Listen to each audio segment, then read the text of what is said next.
പ്രാർത്ഥന എന്ന വിഷയത്തെക്കുറിച്ചാണ് കഴിഞ്ഞ 2 ക്ലാസ്സുകളിലായി നമ്മൾ പഠിച്ചുകൊണ്ടിരുന്നത്.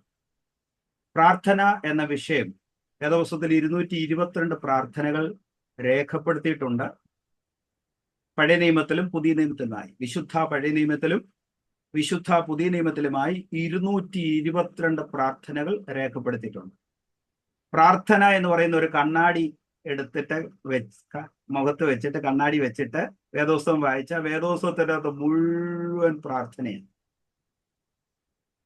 അത് പക്ഷിമൃഗാദികളുടെ പ്രാർത്ഥനകൾ വേദപുസ്തകത്തിൽ രേഖപ്പെടുത്തിയിരിക്കുന്നു. മനുഷ്യന്റെ പ്രാർത്ഥനകൾ വേദപുസ്തകത്തിൽ രേഖപ്പെടുത്തിയിരിക്കുന്നു. പ്രകൃതിയുടെ രോദനം വേദപുസ്തകത്തിൽ രേഖപ്പെടുത്തിയിരിക്കുന്നു. ഇതിന്റെ എല്ലാം അക്ഷരങ്ങളുള്ളതും ശബ്ദമുള്ളതും വാക്കുകൾ ഉള്ളതുമായ പ്രാർത്ഥനകൾ, അക്ഷരങ്ങളില്ലാത്തതും ശബ്ദം മാത്രം ഉള്ളതുമായ പ്രാർത്ഥനകളും വേദപുസ്തകത്തിലുണ്ട്. നമ്മൾ പ്രാർത്ഥന എന്ന വാക്ക് പഠിക്കുമ്പോൾ വിശാല അർത്ഥത്തിൽ ഗ്രഹിക്കുക. ഇപ്പൊ പ്രാർത്ഥനയ്ക്ക് ഉപയോഗിച്ചിട്ടുള്ള റൂട്ട് വേർഡുകളാണ് ഞാൻ പറഞ്ഞുകൊണ്ടിരിക്കുന്നത്. ഒന്നാമത്തെ റൂട്ട് വേർഡ് ഞാൻ പറഞ്ഞത് പലാൽ എന്നൊരു വാക്കാണ്. പലാൽ. പലാൽ എന്ന വാക്കിന്റെ അർത്ഥം speaking to the higher authority. ഉന്നതനായ ദൈവത്തോട് സംസാരിക്കുന്നതിനാണ് പ്രാർത്ഥന എന്ന് പറയുന്നത്. അതിൻ്റെ നൗൺ അല്ലെങ്കിൽ അതിൻ്റെ അകത്ത് ഉൾപ്പെട്ടിരിക്കുന്ന ഒരു ക്രിയാപദമാണ് പഗ. ആ കാര്യവും വിശദമായി കഴിഞ്ഞ ദിവസം ഞാൻ പറഞ്ഞു. പ്രാർത്ഥനയ്ക്ക് ഉപയോഗിച്ചിരിക്കുന്ന രണ്ടാമത്തെ റൂട്ട് വേർഡാണ് തെഫില്ല. തെഫില്ല എന്ന വാക്കിന്റെ അർത്ഥം ജോയിൻസ് ടുഗദർ അല്ലെങ്കിൽ അറ്റാച്ച്. ജോയിൻസ് ടുഗദർ അല്ലെങ്കിൽ അറ്റാച്ച്. അപ്പൊ ആ വാക്ക് വായിച്ചപ്പോഴാണ് എൻ്റെ വീണ്ടെടുപ്പുകാരൻ ജീവിക്കുന്നു എന്നുള്ളൊരു പദപ്രയോഗം, ആ വാക്യം ഇയ്യോബിന്റെ പുസ്തകത്തിൽ നിന്ന് വായിച്ചത്. അതിൻ്റെ അകത്തുനിന്ന് ഒരു വേർഡേ ഞാൻ പറഞ്ഞുള്ളൂ. ഒരു ചോദ്യം വന്നായിരുന്നു, ഇത്രയും വേർഡുകൾ ഉണ്ടല്ലോ, അപ്പൊ അതിൻ്റെ അകത്ത് ഒരു വേർഡേ ഞാൻ എടുത്തുള്ളൂ, വീണ്ടെടുപ്പുകാരൻ. മലയാളത്തിലുള്ള തർജ്ജമ വീണ്ടെടുപ്പുകാരൻ എന്നാണ്. പക്ഷെ അതിന് എബ്രായ ഭാഷയിൽ ഗോ ആൽ എന്നൊരു വാക്കാണ്. Go all. ഗോ ആൽ എന്ന വാക്കിന് വൈവിധ്യമാർന്ന അർത്ഥങ്ങളുണ്ട്. മലയാളത്തിൽ വീണ്ടെടുപ്പുകാരൻ എന്ന് തർജ്ജമ ചെയ്തിരിക്കുമ്പോൾ ഗോയാൽ എന്ന വാക്കിന്റെ അർത്ഥം എൻ്റെ കുടുംബത്തിലെ പ്രധാനപ്പെട്ട ഒരാൾ എന്നാണ്. എനിക്കുള്ളത് സകലതും തരാൻ കഴിവുള്ളയാൾ എന്നാണ്. ഗോയാൽ എന്ന് പറഞ്ഞാൽ എനിക്ക് തന്നിട്ടുള്ളതിൽ എന്തെങ്കിലും നഷ്ടപ്പെട്ടാൽ ആ നഷ്ടപ്പെട്ട സ്ഥലത്ത് നിന്ന് അതിനെ തിരിച്ചു തരാൻ കഴിയുന്നയാൾ എന്നാണ് ഗോയാൽ എന്ന വാക്കിന്റെ അർത്ഥം. അപ്പൊ ഇയ്യോബ് പ്രാർത്ഥിക്കുകയാണ്, എനിക്കൊരു ഗോയാലുണ്ട്, എനിക്കൊരു വീണ്ടെടുപ്പുകാരനുണ്ട്. എൻ്റെ ആരോഗ്യത്തിൽ നിന്നോ എൻ്റെ സമ്പത്തിൽ നിന്നോ എൻ്റെ മക്കളോ ഏതെങ്കിലും ഒന്ന് നഷ്ടപ്പെട്ടാൽ അതിനെ മടക്കി തരുവാൻ കഴിയുന്ന ഒരാളുണ്ട് എന്ന് ഇയ്യോബ് വിശ്വസിച്ചു. ആ വിശ്വസിച്ചതിന് പറയുന്ന പേരാണ് പ്രയർ. സ്തോത്രം. അങ്ങനെ വിശ്വസിക്കുന്നതിന് പറയുന്ന പേരാണ് പ്രാർത്ഥന. തെഫില്ല. തെഫില്ല. അപ്പൊ പ്രാർത്ഥിക്കുന്ന എല്ലാവരും, പ്രാർത്ഥന പഠിക്കുന്ന ആളുകൾ വിശ്വസിക്കേണ്ട ഒരു കാര്യം, എനിക്കൊരു വീണ്ടെടുപ്പുകാരനുണ്ട്. കേവല വാക്കിലല്ല, അതിൻ്റെ റൂട്ട് വേർഡ്, അതിന്റെ അർത്ഥത്തിൽ ആഴത്തിൽ മനസ്സിലാക്കണം. എനിക്ക് നഷ്ടപ്പെട്ടതൊക്കെ മടക്കി തരാൻ കഴിയുന്ന ഒരു സർവശക്തനായ ദൈവമുണ്ട്. അതാണ് പ്രാർത്ഥനയുടെ രണ്ടാമത്തെ കാര്യം. മൂന്നാമത്തെ വാക്കിലേക്ക് ഞാൻ പിന്നെ പ്രവേശിക്കുകയാണ്. പൽ എന്ന് പറയും. പൽ, PAL, പൽ. പൽ എന്ന വാക്കിന്റെ അർത്ഥം മിറക്കിൾ എന്നാണ്. പ്രാർത്ഥനയ്ക്ക് ഉപയോഗിച്ചിരിക്കുന്ന ഒരു മൂലവാക്കാണ് എബ്രായ ഭാഷയിൽ പൽ. അതിന്റെ അർത്ഥം പ്രാർത്ഥന എന്നല്ല, മിറാക്കിൾ എന്നാണ്. മിറാക്കിൾ. ഇതാദ്യം ഉച്ചരിക്കുകയും പറയുകയും ചെയ്തത് അബ്രഹാമാണ്. ആ വാക്ക് അതുപോലെ എഴുതിയിട്ടില്ല. എബ്രായ ഭാഷയിൽ എഴുതിയിട്ടുണ്ട്. നമുക്ക് മലയാളത്തിലേക്ക് അത് തർജ്ജമ ചെയ്ത് ആ വാക്ക് കിട്ടിയിട്ടില്ല. ആ വാക്ക് ഉൽപ്പത്തി പുസ്തകം 18-ാം അധ്യായം 14-ാമത്തെ വാക്യമാണ്. ഉൽപ്പത്തി പുസ്തകം, വേദപുസ്തകത്തിലെ ആദ്യ പുസ്തകമായ ഉൽപ്പത്തി പുസ്തകം 18-ാം അധ്യായം 14-ാമത്തെ വാക്യത്തിൽ ഒന്ന് വായിക്കാമോ?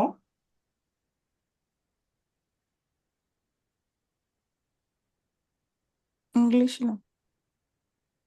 യഹോവയാൽ കഴിയാത്ത കാര്യമുണ്ടോ? ഒരാണ്ട് കഴിഞ്ഞ് യഹോവയാൽ കഴിയാത്ത കാര്യമുണ്ടോ? ഒരാണ്ട് കഴിഞ്ഞിട്ട് ഈ സമയമാകുമ്പോൾ ഞാൻ നിന്റെ അടുക്കൽ മടങ്ങി വരും, സാറയ്ക്ക് ഒരു മകൻ ഉണ്ടാകുമെന്ന് അരുളി ചെയ്തു. മതി. ഇവിടെയാണ് ആ വാക്ക് ഇബ്രായ ഭാഷയിൽ ആദ്യമായിട്ട് ഉപയോഗിക്കുന്നത്. എന്ന് പറഞ്ഞാൽ അബ്രഹാം മക്കളില്ലാത്തവനായിരുന്നു, നമുക്കറിയാം. അപ്പോ അബ്രഹാമിനോടൊരു വാഗ്ദത്തം ഉണ്ടായി, നിന്റെ സന്തതികളെ ഞാൻ അനുഗ്രഹിക്കും. ഉൽപ്പത്തി പുസ്തകം 12-12 അധ്യായത്തിലാണ് അബ്രഹാമിനെ വിളിക്കുന്നത്. അപ്പൊ അബ്രഹാമിനോടുള്ള വാഗ്ദത്തങ്ങളൊക്കെ അവിടെ എഴുതിയിട്ടുണ്ട്, അനുഗ്രഹങ്ങൾ അവിടെ രേഖപ്പെടുത്തിയിട്ടുണ്ട്. അബ്രഹാമിനോട് അനുഗ്രഹത്തെ കുറിച്ച് 3 പദപ്രയോഗങ്ങളാണ് 22 അധ്യായത്തിൽ എഴുതിയിരിക്കുന്നത്. പേഴ്സണൽ ബ്ലെസ്സിങ്, ഞാൻ നിന്നെ അനുഗ്രഹിക്കും. 2, നാഷണൽ ബ്ലെസ്സിങ്, നിന്റെ സന്തതിയെ ഞാൻ അനുഗ്രഹിക്കും.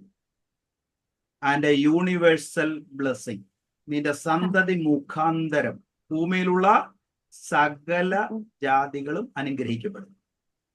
അബ്രഹാമിനോടുള്ള അനുഗ്രഹത്തിന്റെ 3 വൈവിധ്യങ്ങൾ അവിടെ എഴുതിയിട്ടുണ്ട്.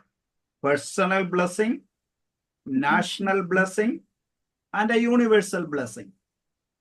ഇതൊക്കെ കേൾക്കുമ്പോൾ അബ്രഹാമിന് മക്കളില്ല.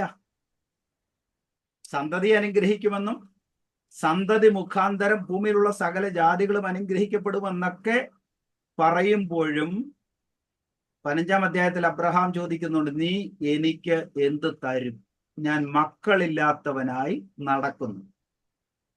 അപ്പൊ അബ്രഹാം ദൈവത്തിൽ വിശ്വസിച്ചു, അതവന് നീതിയായി കണക്കിട്ടു. ഓക്കെ. പക്ഷെ അബ്രഹാം മനസ്സില് ദൈവത്തോട് ചോദിച്ചതിന്റെ ഒരു ഉത്തരം, അല്ലെങ്കിൽ മനസ്സിന്റെ കോണിൽ എവിടെയോ ഉണ്ടായിരുന്ന അടങ്ങി നിന്ന ഒരു ചോദ്യത്തിന് ഉത്തരം ദൈവം പറയുകയാണ്, is anything impossible with God? യഹോവയാൽ കഴിയാത്ത കാര്യം ഉണ്ടോ? വാ ഇറ്റ് പെല്ലായി. അല്ലെ, അവിടെയാണ് വാ ഇറ്റ് പെല്ലായി, പൽ പൽ പൽ എന്ന വാക്ക് എഴുതിയിരിക്കുന്നു.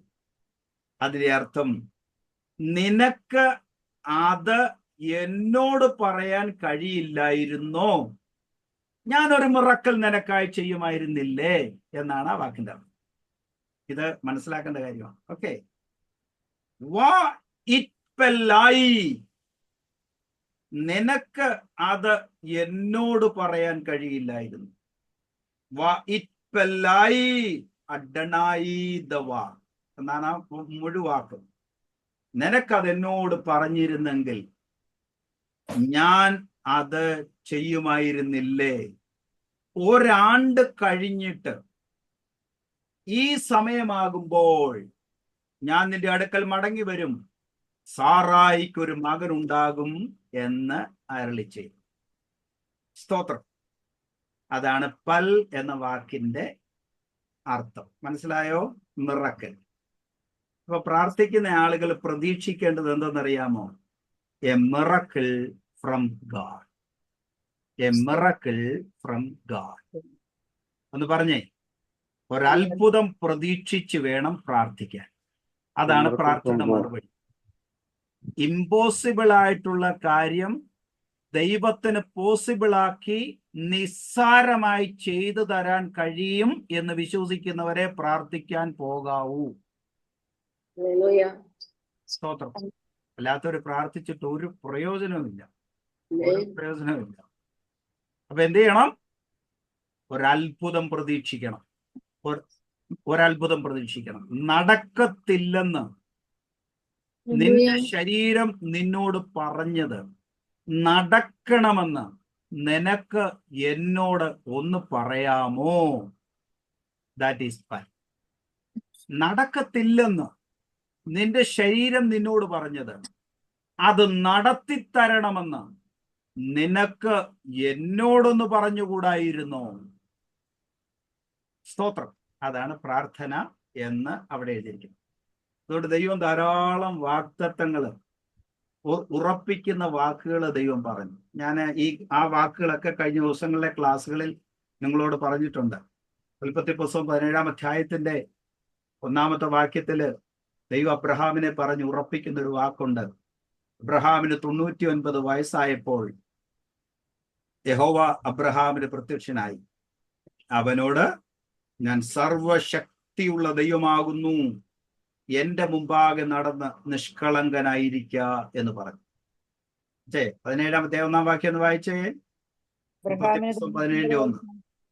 അബ്രഹാമിന് 99 വയസ്സായപ്പോൾ യഹോവ അബ്രഹാമിന് പ്രത്യക്ഷനായി അവനോട്, ഞാൻ സർവശക്തിയുള്ള ദൈവമാകുന്നു, നീ എന്റെ മുൻപാകെ നടന്ന് നിഷ്കളങ്കനായിരിക്ക. അബ്രഹാമിനോട് ദൈവം പറയുക, യാദാ അത്താ ഹി അന്നോക്കി എന്ന് പറഞ്ഞാൽ നിന്നെ വിളിച്ചിറക്കിയ ഞാൻ ആരാണെന്ന് നിനക്കറിയാമോ? യദാ അത്താഹ് എന്ന് പറഞ്ഞാൽ നിനക്കറിയാമോ? എന്തറിയാമോ? ഹി മി അന്നോക്കി, ഞാനാണ് നിന്നെ വിളിക്കുന്നതെന്ന് നിനക്കറിയാമോ? എന്നിട്ട് പറയാണ് ഏൽ. 3 വാക്കാ. ഏൽ. ഏൽ എന്ന് പറഞ്ഞാൽ the rank or essential nature of God. The rank or essential nature of God. ദൈവത്തിനുള്ള എല്ലാ ഗുണസവിശേഷതകളും കൂടെ കൂടിയതിനാണ് ഏൽ എന്ന് പറയുന്നത്. The characteristic of God. പിന്നെ പറഞ്ഞ എന്താ? ശബ്ദ ആയി എന്ന് പറഞ്ഞാൽ ആ ഏൽ എന്നുള്ള വാക്കിനെ ഡിഫൈൻ ചെയ്യുക. ശബ്ദായി. ഏൽ എന്ന വാക്കിനെ ഒന്നുകൂടെ ഒന്ന് ഡിഫൈൻ ചെയ്ത് പറയുകയാണ്, ഞാൻ ശബ്ദ ആയി ആണ്. എന്താണ് ശബ്ദായി? The power that compelled the nature to behave that contrary itself. പ്രകൃതിയെ അതിന് വിരുദ്ധമായി പെരുമാറുവാൻ നിർബന്ധിക്കുന്ന ശക്തി. സ്തോത്രം. അതാണ് എൽ ശദ്ദായി എന്ന വാക്കിന്റെ അർത്ഥം. എൽ ശദ്ദായി. അപ്പോ ഒരു വസ്തുവോ ഏതെങ്കിലും എന്തായിരിക്കുന്നുവോ അതിനെ മറ്റൊന്നാക്കി രൂപാന്തരപ്പെടുത്തുവാൻ കഴിയുന്ന ശക്തിക്ക് പറയുന്ന പേരാണ് എൽ ശദ്ദായി. സ്തോത്രം. അപ്പൊ അബ്രഹാമിനോട് ദൈവം പറയുകയാണ്, ഞാൻ സർവശക്തനായ ദൈവമാകുന്നു എന്ന് പറഞ്ഞിട്ട് അബ്രഹാമിന്റെ പേര് മാറ്റിയെന്ന വേദോസം പറയുന്നു. സാറായി എന്ന വാക്ക് മാറ്റി. എങ്ങനെയാ മാറ്റിയത്? ഇങ്ങോട്ടൊന്ന് നോക്കിക്ക എല്ലാവരും. അബ്രാം എന്നായിരുന്നു അബ്രഹാമിന്റെ പേര്, അല്ലെ? അബ്രാം എന്ന് വായിച്ച ഉൽപ്പത്തി 12:5. ഉൽപ്പത്തി പുസ്തകം 12:5. അബ്രാം തന്റെ ഭാര്യയായ സാറായിയെയും ആദ്യം തൊട്ടൊന്നുകൂടെ വായിച്ചേ. അബ്രാം തന്റെ ഭാര്യയായ സാറായിയെയും സഹോദരന്റെ മകനായ ലോത്തിനെയും തങ്ങൾ ഉണ്ടാക്കിയ സർവ്വസമ്പത്തുകളൊക്കെയും തങ്ങൾ ഹാരാനിൽ വെച്ച് സമ്പാദിച്ച ആളുകളെയും കൂട്ടിക്കൊണ്ട് 17:5 ആണ്. 17:5. ഇനി നിന്നെ അബ്രാം എന്നല്ല വിളിക്കേണ്ടത്, ഞാൻ നിന്നെ ബഹുജാതികൾക്ക് പിതാവാക്കിയിരിക്കയാൽ നിന്റെ പേർ അബ്രഹാം എന്ന് ആയിരിക്കണം. കണ്ടോ? ആ വാക്ക്, 2 വാക്കിനിടയില് അടിയില് ഒരു ലൈൻ ഇട്ട് അണ്ടർലൈൻ ചെയ്ത് സൂക്ഷിക്കണം. ഇനി നിന്നെ അബ്രാം എന്നല്ല വിളിക്കേണ്ടത്, ഞാൻ നിന്നെ ബഹുജാതികൾക്ക് പിതാവാക്കിയിരിക്കയാൽ നിന്റെ പേർ അബ്രഹാം എന്നിരിക്കണം. ഈ 2 വാക്ക് നിങ്ങളൊന്ന് വാഗൊണ്ടൊന്ന് ഉച്ചരിച്ചേ. പറഞ്ഞേ, അബ്രാം. അബ്രാം. അബ്രഹാം അല്ല, അബ്രാം. അത്രേ പറയാവൂ. അബ്രാം. പിന്നെ അബ്രഹാം എന്നാ പറയുന്നുണ്ടെന്ന് തോന്നുന്നു. അബ്രാം. ഇനി അബ്രഹാം എന്ന് പറഞ്ഞേ. എന്താ വ്യത്യാസം എന്ന് പറഞ്ഞേ? അബ്രാം എന്ന വാക്കിനോടുകൂടെ ഒരു വാക്ക് കൂട്ടിച്ചേർത്ത്. ആ വാക്കെന്താ?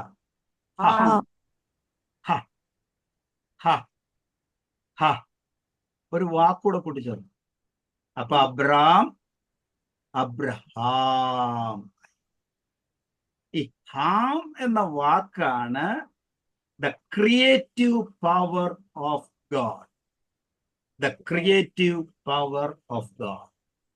ഇനി സാറായിയുടെ പേര് മാറ്റിയെന്ന് വായിച്ചേ 17:5. സോറി 17:15. ദൈവം പിന്നെയും അബ്രഹാമിനോട് നിന്റെ ഭാര്യയായ സാറായി എന്നല്ല വിളിക്കേണ്ടത്, അവളുടെ പേർ സാറ എന്നിരിക്കണം. അപ്പൊ അവിടെയും പേര് മാറ്റി. എങ്ങനായി? സാറായി എന്നുള്ളത് ഞാൻ രണ്ട് വാക്കൊന്ന് ഉച്ചരിച്ചേ. സാറായി, സാറ എന്നൊന്ന് പറഞ്ഞേ. സാറായി. പറഞ്ഞോ. ആ, ഈ സാറായി സാറ ആയപ്പോ അബ്രഹാം എന്ന വാക്കുമായിട്ട് ഒരു കമ്പാരിസൺ കിട്ടുന്നുണ്ടോ? സാറ, സാറ,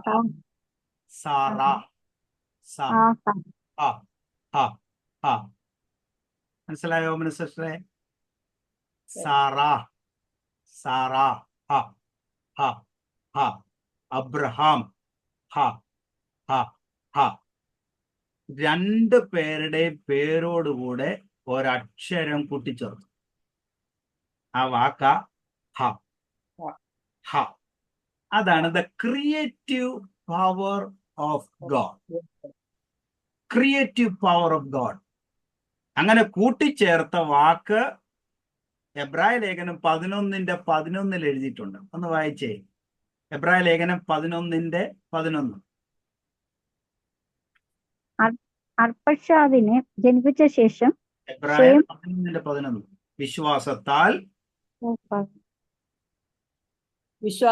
സാറായും വാഗ്ദത്തം ചെയ്തവനെ വിശ്വസ്തൻ എന്ന് എണ്ണുകയാൽ പ്രായം കഴിഞ്ഞിട്ടും പുത്രോത്പാദനത്തിന് ശക്തി പ്രാപിച്ചു. കണ്ടോ? അതാണ് അതിന്റെ ഡെഫിനിഷൻ.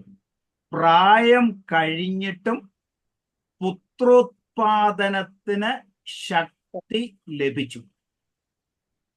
അപ്പൊ എന്ത് സംഭവിക്കുക ഇവിടെ? അബ്രഹാം ദൈവത്തിൽ വിശ്വസിച്ചപ്പോൾ ഒരു മിറക്കിൾ സംഭവിച്ചു. പൽ. ആ പൽ ഡിഫൈൻ ചെയ്തിരിക്കുന്നതാണ് എബ്രായർ 11:11, life giving power of God. പ്രായം കഴിഞ്ഞിട്ടും പുത്രോത്പാദനത്തിന് ശക്തി ലഭിച്ചു. ഒരൊറ്റ പ്രാർത്ഥന ഉണ്ട്. ആ പ്രാർത്ഥനയ്ക്ക് പറയുന്ന പേരാണ് പൽ അല്ലെങ്കിൽ മിറക്കിൾ. സ്തോത്രം. ഞാൻ ഈ പറയുന്നത് മനസ്സിലാവുന്നുണ്ടോ? ഉണ്ടെങ്കിൽ ഒന്ന് കൈ ഉയർത്തിക്കേ. മനസ്സിലാവുന്നുണ്ടോ? ഓക്കെ. നമ്മൾ പലപ്പോഴും ഇത് വായിക്കുമ്പം ലളിതമായി വായിച്ചങ്ങ് വിടും. അബ്രഹാമിന്റെ പേര് മാറ്റി, അതിൻ്റെ അകത്ത് എന്താ കാര്യം ഇരിക്കുന്നത്? പക്ഷെ ആ കൂട്ടിച്ചേർത്ത ഒരു ഒരക്ഷരമാണ്. ആ അക്ഷരമാണ് പുത്രോത്പാദനത്തിന് ശക്തി ലഭിച്ചു എന്ന എബ്രായ ലേഖനത്തിൽ പൗലോസ് അപ്പോസ്തലൻ പറയുന്നു. ആ അക്ഷരം അല്ലെങ്കിൽ ആ വാക്ക് എന്താണ്? Life giving power of God. സ്തോത്രം.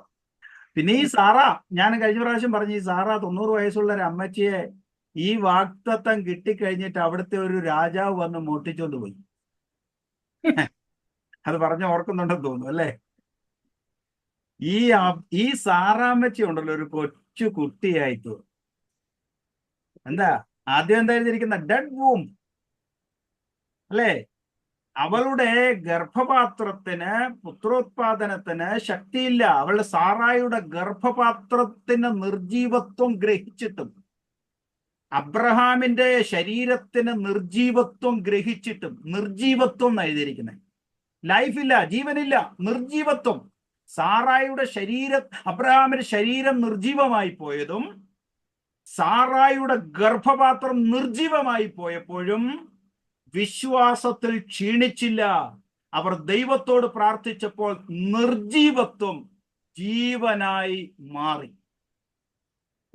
നിർജീവത്വം ജീവനായി മാറി. That is prayer. അപ്പൊ ഈ സാറായി എന്ന് പറയുന്ന അമ്മച്ചിയെ അവിടുത്തെ രാജാവ് അബീമലേക്ക് വന്ന് മുട്ടിച്ചോണ്ട് പോവാ. അപ്പൊ ആ രാജ്യത്തിൽ ഏറ്റവും സുന്ദരിയായി തീർന്നു ഓമന സിസ്റ്റർ. ആര്? സാറായി. ആനി സിസ്റ്റർ, ആനി ഫിലിപ്പ്. ആ രാജ്യത്തിൽ ഏറ്റവും സുന്ദരിയായിട്ട് സാറായി മാറി. അവിടെ രാജ്യത്തെ രാജാവിന് മോട്ടിക്കാൻ വേറെ ആളില്ലായിരുന്നു.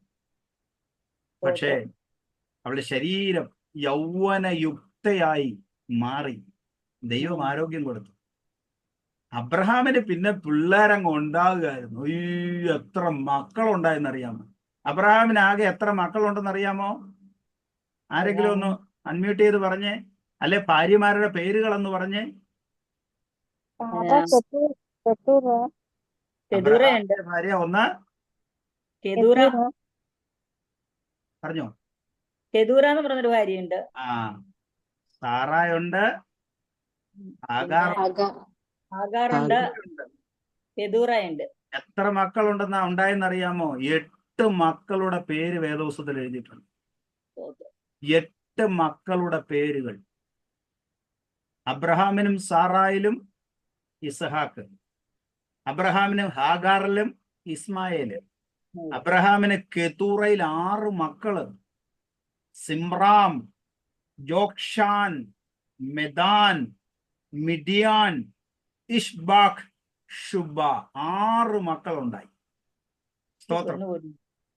നോക്കുക, മക്കളില്ല എന്ന് പറഞ്ഞ ആളിന് ദൈവം പിന്നെ ഇഷ്ടം പോലെ മക്കളെ കൊടുക്കാൻ തുടങ്ങി. എപ്പോൾ?